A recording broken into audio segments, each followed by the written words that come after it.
Challenge ছুড়ে দিয়ে যাচ্ছি আপনাদের, পারবেন আপনারা?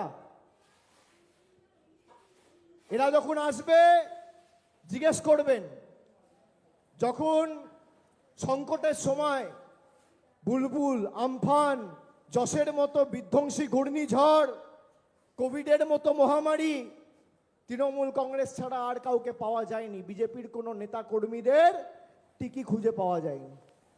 আজকে বাংলায় জিততে না পেরে অমিত শাহ সভা করে এসে বলেছিল 2021 সালে সুন্দরবনকে জেলা করে 2 লক্ষ কোটি টাকা দেবো, 2 পয়সা দেয়নি।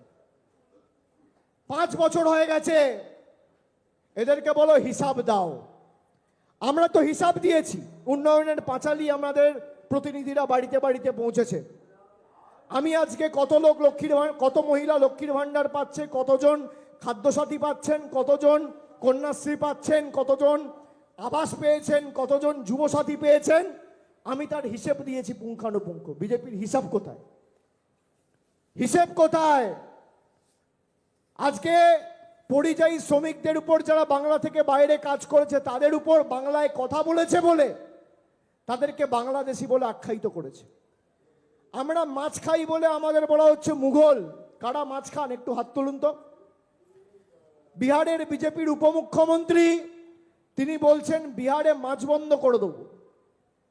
কে মাছ খাবে, কে ডিম খাবে, কে সবজি খাবে, কে রুটি খাবে, কে মাংস খাবে, বিজেপির বাবারা ঠিক করবে দিল্লিতে বসে। এই মাটি আমাদের, আমরা কি খাবো, কি পড়বো, কার সাথে কথা বলবো, সিদ্ধান্ত আমাদের। কারোর অঙ্গুলি হলো না, বাংলার মানুষ তল্পি বাহকের মতো কাজ করবে না।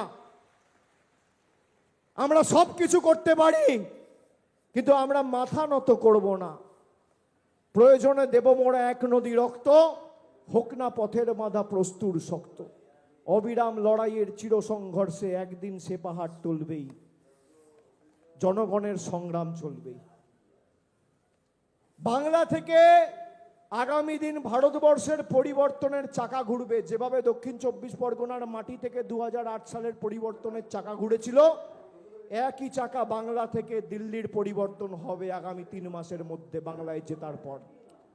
মমতা বন্দ্যোপাধ্যায় যেমন 4র্থবার মুখ্যমন্ত্রী হবে, সমীর জানাও 4র্থবার বিধায়ক হবে। ব্যবধান আরো বাড়বে।